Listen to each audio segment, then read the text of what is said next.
Boa tarde a todos. Vamos dar início a mais um call mensal da OCAM. Agradeço a presença de todos. Primeiramente, eu vou passar a palavra para o Paulo. O Paulo vai falar um pouco de economia, de macro, global e local. Posteriormente, o Petrônio vai falar do mercado de crédito. Após o Petrônio, o Pedro Drea, que é o nosso gestor macro de juros, vai falar um pouco do contexto do mercado e de posições. E o Fernando Stibante, depois dele, vai falar sobre o mercado de moedas. E o Duda vai encerrar falando da parte de renda variável. Paulo, por favor, pode começar. Boa tarde a todos. Eu queria começar falando da corrida bancária que a gente teve no Silicon Valley Bank, que foi um evento importante, foi um evento que gerou um estresse financeiro enfim, um movimento de saída de depósitos do sistema de forma geral, ou tinha uma possibilidade de gerar um cenário mais arriscado, um cenário mais degenerado. E eu acho que o que aconteceu ali foi a atuação correta. O Fed basicamente fez ali uma costura que permitiu a ele continuar subindo os juros, porque ele precisava disso para a inflação, mas, ao mesmo tempo, a gente tem ali a garantia dos depósitos que estavam ali no banco. Então, você, de certa forma, consegue preservar a credibilidade do sistema como um todo, mas com instrumentos separados, porque nesse caso específico, nesse ponto do ciclo que nós estamos, são objetivos diferentes.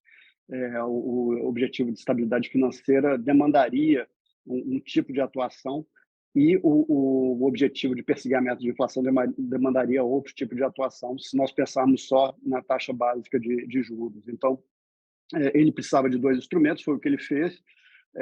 Ele conseguiu reduzir o estresse ali, e agora o que a gente precisa ver é que, mesmo na situação de estresse, a gente tem uma comunicação de um crédito mais restrito, de uma condição de crédito mais apertada, em cima também da ação de política monetária. Então, a gente tem que mapear um pouco essas interações e ver o quanto disso vai afetar o trabalho futuro do Fed. Sem dúvida nenhuma, é um ambiente que gera uma cautela um pouco maior do Fed. Não é à toa que ele não acelerou o ritmo de aperto, como ele tinha indicado anteriormente. Ele manteve a taxa, subiu em 25 pontos a taxa básica, mas é uma coisa difícil de ver o quanto isso vai ter um impacto em cima do cenário de inflação e atividade. Acho que vai ser bastante dependente dos dados agora nessa próxima reunião. Além disso, na parte externa também, eu acho que o que cabe destacar de importante é enfim, a continuidade dos dados de recuperação de China. A gente tem ali sinais de estabilização do mercado imobiliário, então segue um cenário um pouco mais positivo ali, com impactos para os parceiros comerciais da China. Aqui no Brasil, a grande novidade foi a apresentação que mostrou as linhas gerais do novo arcabouço fiscal.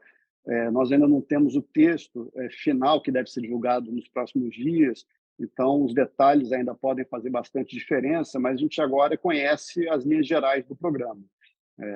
Provavelmente vocês já viram com bastante detalhe também o que está sendo proposto, mas é basicamente um crescimento de despesas atrelado ao crescimento da receita, e isso tem que gerar um determinado superávit primário, senão você gera uma punição em cima do ritmo de crescimento das despesas.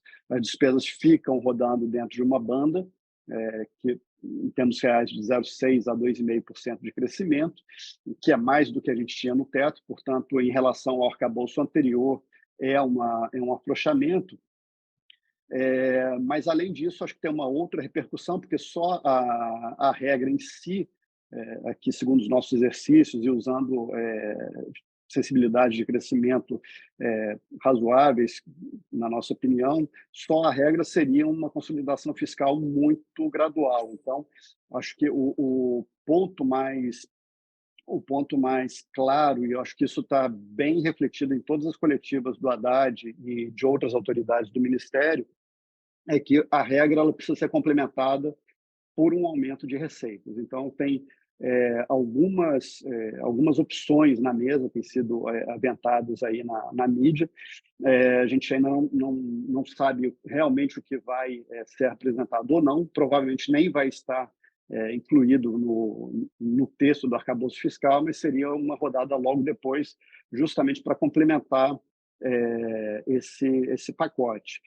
Então, acho que o que a gente vê é uma sinalização clara de que, ao mesmo tempo que a gente tem algum controle das despesas que não crescem indefinidamente, mas continuam a crescer e continuam a crescer em termos reais, nós também precisamos de um aumento de receitas razoável aí, recorrente nos próximos anos. Em relação à política monetária, o que a gente viu foi um BC duro. Acho que ele reagiu à desancoragem que nós estamos tendo em relação às expectativas e à própria piora das projeções dele mesmo para o horizonte relevante de convergência da inflação para a meta. Então, realmente não tinha como ele usar um discurso mais suave em relação à atuação. Ele faz um aceno ao que foi apresentado sobre a regra fiscal, mas ele fala que o trabalho dele ainda demanda um esforço grande. Eu acho que isso é bem claro quando a gente olha o que ele bota de cenários, quando ele inclui os cortes de juros que são apresentados no relatório Focus, e no cenário que ele bota com juros parados até o final do ano que vem, a gente vê que o espaço para cortes, se ele desejar convergir a inflação para a meta, o espaço para cortes nesse ano é inexistente. Então, é um trabalho que, independente de qualquer coisa, ainda vai ser muito desafiador e provavelmente demandar, ao menos, uma estabilidade de juros por um tempo bastante longo. A menos, claro, que a gente tenha uma mudança muito dramática do cenário à frente. Acho que esses são os principais pontos que eu queria tocar aqui. Com isso, eu passo para o Petroni para falar da parte de crédito.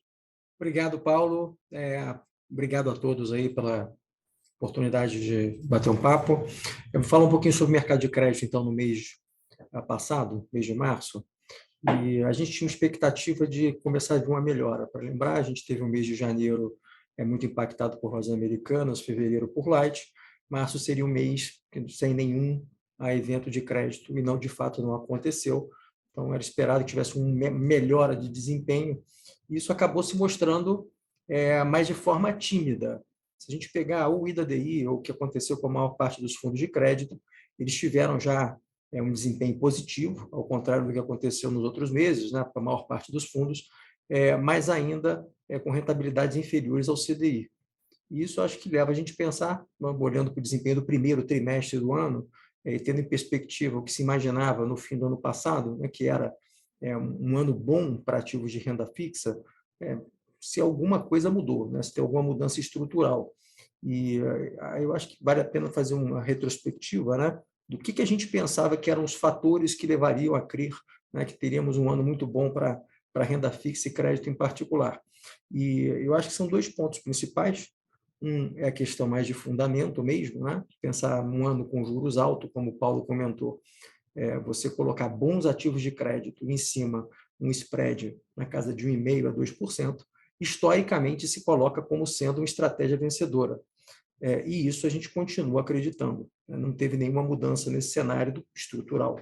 O que a gente viu foram algumas questões pontuais que afetaram o mercado no início do ano. E, por conta desses efeitos, os preços estão mais atrativos, de forma que, sob esse ponto de vista, hoje ainda é esperado um bom desempenho daqui até o final do ano, que a gente acredita. Do outro lado, esse desempenho positivo não é generalizado no mercado de crédito. A gente já viu um ambiente desafiador, eu acho que isso está se confirmando no que se refere à inflação, juros, no mercado local e no mercado externo também, né? Então, o mercado está bom para as boas empresas, né? As empresas de baixa alavancagem, as líderes setoriais, empresas focadas em segmentos menos cíclicos. Eu acho que essa percepção também mais qualitativa, né, de colocar quais são os setores que estão mais propensos a gerar boas oportunidades de investimento, eu acho que isso está mais disseminado. Então, empresas mais ligadas ao setor físico, emissões dessas companhias, sentiram mais ao longo desse primeiro trimestre, que mostra que o mercado está trabalhando bem, né? Até eu acho que vale a pena destacar esse ponto também.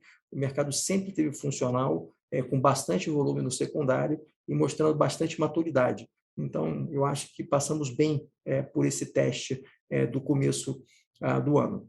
O outro ponto era um aspecto técnico. Então, todos os fundos vinham captando bastante, com desempenho bastante positivos ao longo do ano 2022, e estavam com a posição de caixa muito elevada. Então, entramos no ano bem, né? Dado esses eventos que aconteceram, este aspecto técnico mudou. Então, ao contrário do fator estrutural, o fator conjuntural mudou, e mudou para pior. A gente passou a ter, desde o evento de lojas americanas, saídas sistemáticas dos fundos de crédito. Resgates, o que a gente acompanha, a gente vê algum arrefecimento, mas eles continuam acontecendo durante todo o período. E isso faz com que os gestores, de forma geral, tenham que vender ativos, essa venda que gerou essa dinâmica de queda de preço, e, por sua vez, isso acaba impactando o preço das cotas, né? O que a gente imaginava para o mês passado é que já começasse a ter uma estabilidade de preço, e, a partir deste momento, os fundos passam a render até mais do que estavam rendendo anteriormente. E isso acabou acontecendo, mas eu diria que mais para o final do mês. No início do mês de março, o que a gente viu foi investidores vendo pelo retrovisor a cota do mês anterior, e isso no começo do mês gerou uma pressão de venda adicional. E, do outro lado, essas questões que o Paulo colocou no mercado internacional, bancos no exterior tendo mais dificuldade, eu acho que isso gerou um mau humor por parte dos investidores, não, dos gestores, né? Esse mau humor gera também uma maior propensão a vender ativos, né? Então, a melhora que a gente esperava que fosse acontecer mais para o início do mês, ela acabou acontecendo mais para o final. O lado bom empresas com risco melhor, claramente, estão tendo um bom comportamento, tiveram ao longo de todo o mês de março, mesmo com essa deterioração de percepção de risco no cenário externo, e é onde a gente está focando nossos investimentos. A gente teve captação líquida em todos esses meses e já estava com esse ambiente macro bem mapeado, de tal forma que já estávamos focando muito em empresas de baixo risco, nas líderes setoriais. Por conta disso, acho que a gente passou muito bem pelos primeiros meses do ano, né? E com rentabilidade bastante positiva no relativo. E agora a gente está bem otimista com a carteira, né? Focamos mais nos AAAs, nas empresas de risco bastante evidente, imaginando que ali a parte técnica está mais defendida, né? O sinal aqui é inequívoco de melhora para esta classe de companhias. Para as empresas que são classificadas como A, que tem uma questão mais de alavancagem, ou estão em algum setor cíclico, ou estão passando por uma questão conjuntural, essas sofreram um pouco mais, mas ainda assim a gente teve ao longo do mês algumas companhias que foram capazes ou de anunciar aumento de capital, ou de fazer uma operação de crédito junto a banco, ou aos próprios acionistas, mostrando que esses eventos de crédito em grandes empresas é algo muito atípico, né? E isso começa a se refletir um pouco em preço. Então, você tem algumas companhias gerando preços melhores. A rentabilidade, então, nos últimos semanas, a última semana do mês, acho que já foi melhor de forma geral, o VIRA-DI também, né? Então, a expectativa é que, em se mantendo esse cenário, a gente comece a ter um ambiente mais favorável e o retorno dos fundos de crédito comece a rondar mais no patamar ainda mais positivo nos próximos meses. A gente segue aqui com a postura bastante cautelosa e fazendo proveito, né, desse ambiente que foi um pouquinho mais desafiador aqui no início do ano, para transformá-lo numa oportunidade de investimento, que é o que a gente acredita. Então, estamos animados aqui com o andamento do fundo para os próximos meses, mas ainda com a postura bastante cautelosa. Eu acho que do mercado de crédito é isso. Vou passar a palavra para o Pedro Dré. Obrigado, Petrone. Boa tarde a todos. Bom, dando seguimento aqui, falando do mercado de juros. Mês de março, obviamente, muito marcado por esses eventos internacionais extremamente agudos, né? Questões bancárias, aí, tanto nos Estados Unidos quanto na Europa, envolvendo nomes importantes. Obviamente, isso mexeu de maneira muito forte no mercado. A gente viu a volatilidade dos ativos aí fazendo um movimento muito forte. Como exemplo, a renda fixa americana teve um movimento brutal, né? Se você olhar o range de oscilação do juro curto de 9 meses, no final desse ano, teve uma oscilação de 200 vezes, quer dizer, um movimento muito brutal, uma reversão muito forte, né? E o mercado precificando aí o risco de uma guinada forte, né? do Fed e de alguns outros bancos centrais lá fora, né? Acho que o Paulo já destacou aqui a intervenção, como foi rápida, mas eu acho que é importante ressaltar como os bancos centrais estão indo nessa linha do princípio de separação, né? Crises bancárias, questionamento de confiança vão ser atacados com medidas de liquidez, né? Instrumentos para prover liquidez para o mercado, como foi feito aí de maneira muito forte, né? E causando até um movimento de reversão muito grande no balanço do Fed, que vinha, né, reduzindo de tamanho com a implementação do QT, teve uma reversão brutal nesse último mês de março, né? Se eu não me engano, né, a redução que aconteceu em 6 ou 7 meses de QT foi revertida em 20 dias, né, dessa intervenção que o Fed teve que fazer recentemente, garantindo uma ampla liquidez para o sistema, né? E a separação é importante porque o desafio da inflação ainda é muito forte e a gente tem visto aí diversas manifestações, tanto do Banco Central Europeu, representado pela Lagarde, né, que na decisão do mês de março foi muito clara na divisão, depois do evento, até a do SVB, ela foi muito clara nessa separação, que ainda tem um desafio de inflação muito grande, para isso vai ser usada a política monetária para combater.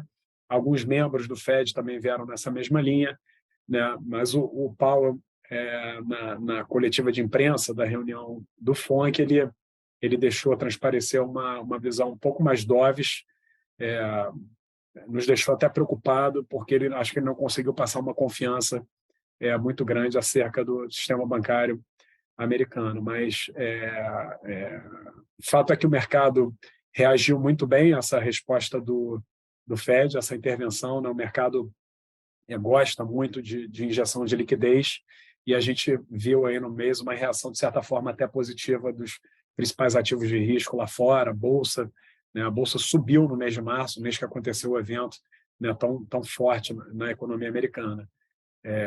Mas, de maneira geral, quando você olha o mercado de juros, foi um movimento brutal de fechamento de taxas, que generalizado, né? O Brasil acompanhou. A gente, como tem falado aqui, muito dessas posições tomadas em Brasil, sofremos nesse movimento de fechamento de taxa, adequamos o risco, reduzimos as posições frente a essa nova volatilidade, nova realidade.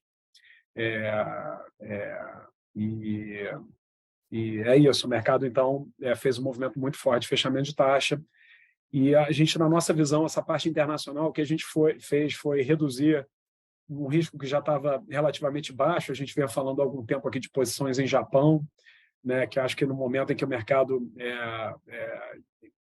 faz uma confusão dessa, né, com crise bancária, acho que a previsibilidade fica muito baixa, então a gente acha que é um período de pouca visibilidade, então a gente baixou o risco lá fora, né? A gente está com 100 posições direcionais no mercado internacional, né? O que a gente tem de mais relevante é um jogo relativo, é uma posição tomada nos juros curtos da Europa, do Banco Central Europeu, contra um juro aplicado no BOE, no Banco Central da Inglaterra, né? São bancos centrais que estão com posturas diferentes, os dois com um desafio na parte de inflação muito grande, mas a Inglaterra, o Banco Central inglês já tem evidenciado restrições a estender o ciclo de aperto monetário, né? Eu acho que, à luz dos episódios mais recentes que aconteceram, problemas com fundo de pensão, a gente está vendo um risco de instabilidade financeira mais forte se o processo de aperto monetário for em frente, né? Então, o termo que a gente tem escutado falar e que a gente tem reverberado muito aqui dentro a dominância financeira, né? Uma restrição por parte dos bancos centrais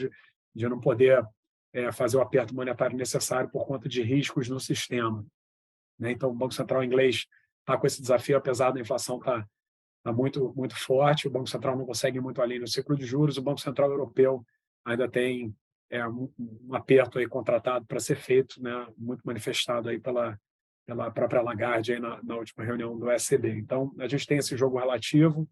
A gente acha que esse ambiente internacional, com esse risco de instabilidade financeira, obviamente é um ambiente mais negativo para risco e, portanto, mais arriscado para posições tomadas em juros. Então, a gente está com risco reduzido lá fora, continuamos com risco aqui mais concentrado em Brasil, mas, de novo, diante do movimento contrário aí, que acabou impactando os nossos fundos multimercados aí de maneira negativa, a gente vem reduzindo as posições, mas continuamos acreditando aqui num cenário extremamente desafiador para o Banco Central. E aí, trazendo a conversa para o Brasil, o Paulo já falou aqui, o Banco Central teve uma postura bem dura, eu acho que frustrando um pouco essas expectativas de um ciclo de corte de juros que o mercado tem insistido muito em precificar. Acho que a vida do Banco Central não está fácil, né?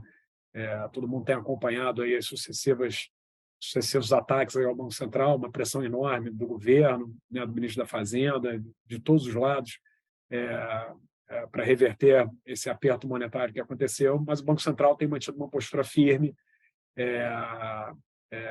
De certa forma, a gente tem até sintetizado, né, o Banco Central que no pós-pandemia passou por um processo de perda de credibilidade, que talvez tenha exagerado no processo de corte de juros, forward guidance e tudo mais, né, demorou um pouco no processo de aperto monetário, o Banco Central perdeu um pouco de credibilidade. Eu acho que agora o Poder Executivo, o próprio mercado tem dado uma oportunidade para o Banco Central recuperar essa credibilidade. Eu acho que as decisões recentes do Copom, da ATA, né, do relatório de inflação, o Banco Central tem aproveitado essa oportunidade para reconstruir a credibilidade que ele perdeu pós-pandemia. Então, eu acho que o Banco Central tem atuado de maneira correta.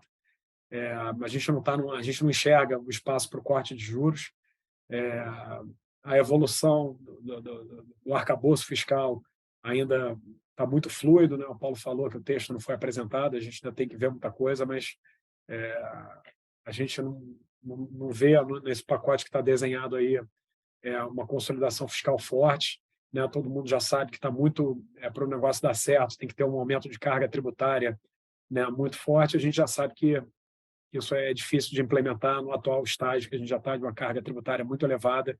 Dificilmente a gente vai conseguir ver um avanço muito forte nessa direção. Então, acaba que fica a melhora fiscal, quer dizer, a gente caminhar na direção de uma geração de superávit é muito dependente de crescimento, de aumento de receita e queda de juros, né, que é o que o Ministério da Fazenda está cobrando, né, para o plano fiscal dar certo, precisa cortar o juro. Então, é um plano fiscal que depende do monetário. Então, a gente está um pouco mais cético com relação a isso. Acho que impressiona muito a reação que o mercado teve, de certa forma positiva. Então, mas talvez o mercado tenha ido mais numa direção de uma eliminação de um risco de cauda maior, de ter tido, né, um programa mais frouxo.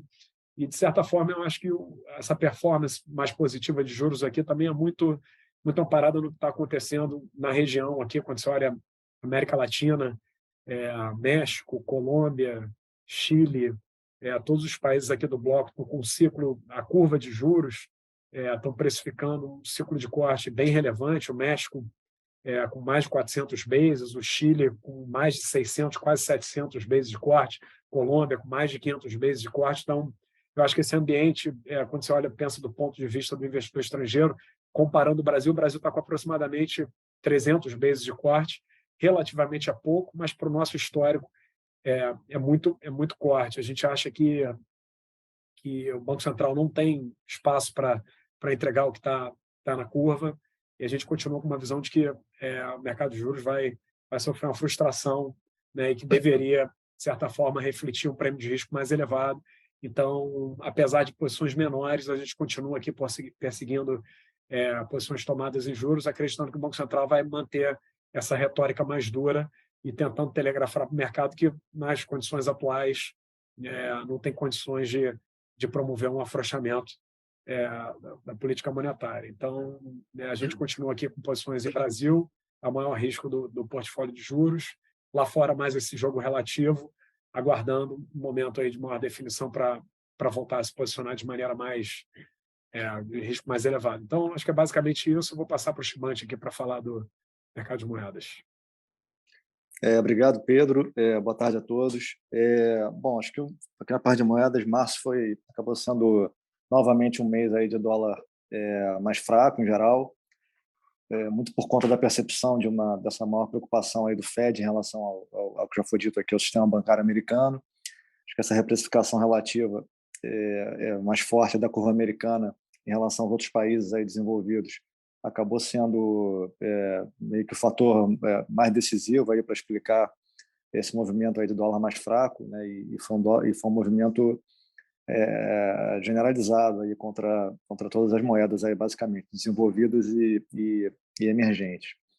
A gente aqui continua com a posição que a gente abriu no mês retrasado, no mês de fevereiro, comprada em dólar contra a Libra, muito ainda nesse sentimento de que o Pedro comentou aqui, de que é um banco central que ainda segue uma postura, já vinha com uma postura mais dove em relação aos demais, e agora com essa questão aí dessa restrição aí por conta da preocupação com o sistema financeiro, especificamente lá, a gente acha que é uma posição que no tempo ainda vai acabar prevalecendo. A gente sofreu um pouco aí ao longo desse mês aí por conta desse movimento de dólar global aí. Acho que o contraponto aí para a nossa posição é justamente o posicionamento técnico, né, que já vinha bastante ruim, e acho que ao longo do mês aí, por conta desse movimento, a gente imagina que deu alguma melhorada agora para nossa tese. Outra posição que a gente segue carregando aqui é uma posição comprada no dólar também contra o peso colombiano. Essa posição sofreu aí muito por conta dessa pressão também global, mas também pela percepção local aí de que o Congresso o Congresso colombiano tem conseguido barrar as principais ofensivas aí mais radicais do governo do Petro. Então, a gente está revendo essa posição, a gente ainda está carregando, reduziu marginalmente, mas ainda estamos com a percepção de que é uma posição que vale a pena carregar, mas teve um evento local aí que, juntamente com essa pressão externa aí, acabou enfraquecendo um pouco a nossa tese. A gente está avaliando aqui se vale a pena manter ou se vamos reduzir ao longo do mês. E em terceiro e último, a gente tem uma posição comprada, a gente continua insistindo nessa posição short aqui no real, comprado em dólar contra o real. Acho que pelo tudo que já foi dito aí aqui pelo Pedro e Paulo, na expectativa aqui de que essas fragilidades fiscais finalmente comecem a fazer mais preço aqui. Mas, de qualquer maneira, a gente entende que tanto o momento global aí de dólar mais fraco, mesmo também o fluxo comercial aqui por conta, né, que tem entrado aqui no Brasil por conta dos termos de troca mais favoráveis, e também, em certa medida, o carrego aqui mais positivo, acabam minando um pouco, jogando um pouco contra a nossa tese. Então, a gente adequou um pouco a posição, ainda acha que vale a pena insistir, mas estamos com a posição agora um pouco menor, tá? Via futuro e também via opção. Tá? Então, acho que basicamente é isso aqui na parte de moedas. Eu vou passar para o Duda para fazer as considerações sobre bolsa agora. Boa tarde a todos, é um prazer falar com vocês.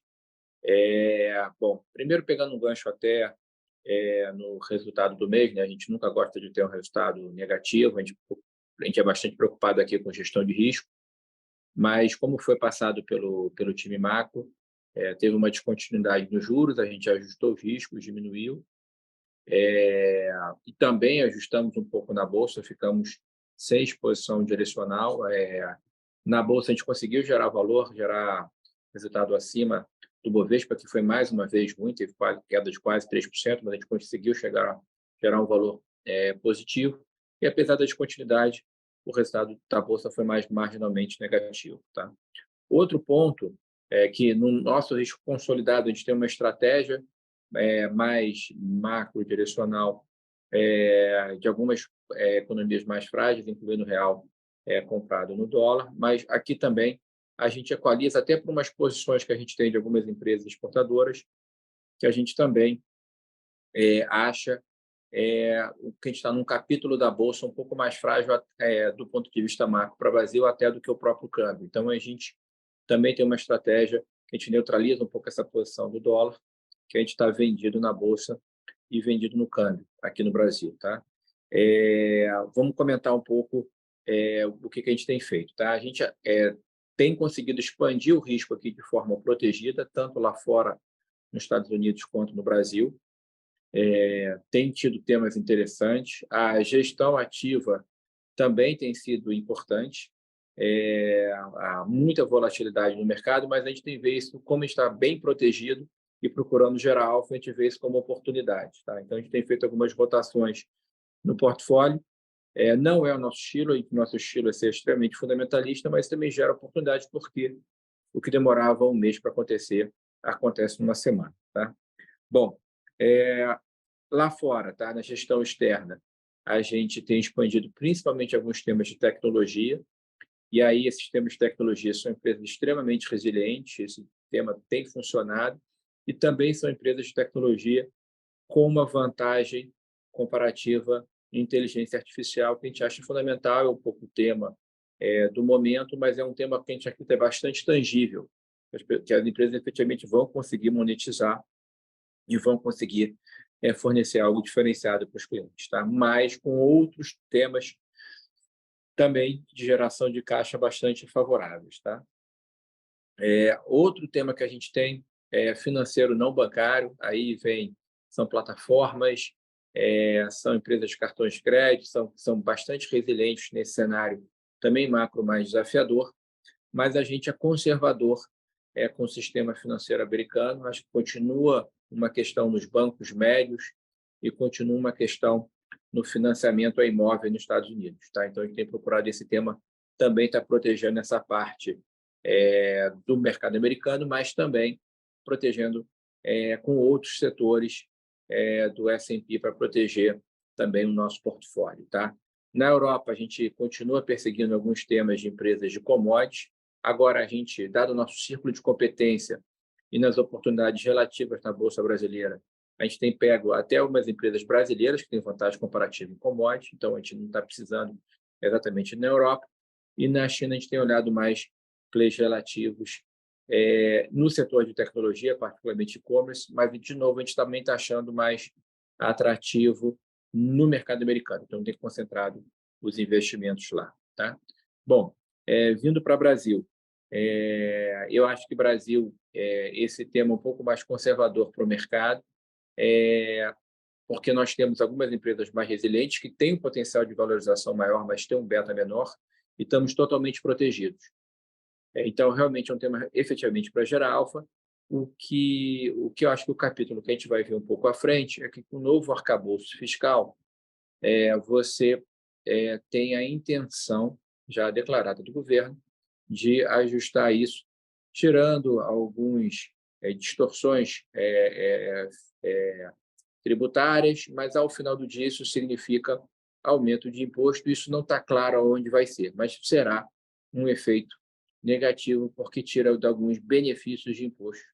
Então, eu acho que fica um pouco mais palha no pescoço do mercado, um pouco, para saber quais são esses efeitos, quais são essas distorções, quais são os setores que vão sofrer mais. Né? A gente tem visto declaração um pouco, o setor financeiro sempre é um pouco um alvo em relação a isso, o setor de consumo pode ser um pouco. Está se falando em não novos impostos, então acho que o setor exportador, quem tem estrutura lá fora, pode sofrer um pouco, mas eu acho que não tem novos tributos, pelo menos em relação a isso. Mas isso, vamos dizer, essa desconfiança, eu acho que segura um pouco os investimentos, segura um pouco o ambiente aqui no Brasil para a Bolsa. Então, a gente prefere estar totalmente protegido e evitar fortemente aonde está a fragilidade. Dito isso, a gente protegeu mais ainda o setor financeiro, que era um setor que a gente tinha um pouco mais de overweight, a gente está mais para neutro na parte de bancos tradicionais, vê um valuation bastante descontado em bancos muito bem encaixados, mas acho que também outros bancos podem sofrer bastante com inadimplência aí no curto prazo. Tá? Diminuímos a posição, até estamos mais para net vendido na parte de cartões aqui no Brasil. Então, na parte de plataformas também a gente está bem mais conservador. Tá? A gente também tinha uma venda numa posição na Bolsa Brasileira, mas também na B3, mas a gente, nesses níveis de preço, a gente não acha interessante. Tá? Bom, um setor que a gente continua acreditando que vai continuar performando é o setor de utilities, há empresa com crescimento relevante, há empresas com triggers relevantes, consolidadoras, então a gente tem procurado e é um setor, vamos dizer assim, menos atingido por um possível capítulo aí de aumento de imposto. Tá? No setor de consumo, a gente tem visto muito play relativo, tá? Seja em empresas mais ligadas à alimentação, atacado, play relativo no ambiente de e-commerce, e também mais cauteloso em algumas empresas de vestuário, mais ligadas à classe média alta, pela desaceleração de vendas, pela desaceleração do próprio cenário econômico. Tá? Estamos também bastante ligados a consumo e commodities aí, conservadores na parte de proteína animal, continua preços pressionados lá fora e pressionados no Brasil pelo ambiente macro. Tá? Em commodities, a gente tem feito plays relativos, continua em siderurgia, preferindo aços longos do que planos, e também temos plays relativos no setor de óleo, tá? Tanto entre plays privados como plays estatais. Tá? Então, a gente tem estado mais neutro, mas acreditando que vai conseguir gerar valor e atento aos capítulos à frente. Continuamos bastante, dado o nosso cenário macro que foi passado, né, que a gente cada vez mais está um ambiente um pouco mais indeciso, mas mesmo no ambiente na economia americana, que passou por um trauma maior, com a quebra de um banco relevante e questionamento contra o ciclo de juros, a gente acredita que, pelo menos para esse primeiro semestre aí, você não tem queda de juros lá fora e também aqui não dentro. Então, acho que vai continuar um ambiente bastante pressionado aí para setores dependentes de juros, como construtoras, como shoppings, como bens de capital, como setor de aviação. Então, a gente continua também bastante conservador. Então, essa é a mensagem que eu queria passar para vocês, que eu acho que a gente está entendendo o cenário, está procurando essas distorções, estamos com uma gestão mais ativa também, mas eu acho que para a Alfa vai ser um ambiente bastante fértil para gerar valor aqui dentro, e a gente tem conseguido fazer isso. Tá? E sempre protegendo um pouco por umas distorções maiores, porque o cenário macro brasileiro está desafiador e lá fora também está tendo bastante mudanças. Tá? Eu acho que basicamente isso. Eu passo a palavra para a Isabel, se tem mais alguma pergunta. Duda, as perguntas já foram respondidas pelo chat. Tá bom. Então, eu queria agradecer a todos pela presença, pela confiança e deixar vocês bastante tranquilos que a gente está buscando gerar esse alfa. A gente tem convicção que a gente pode gerar. Muito obrigado.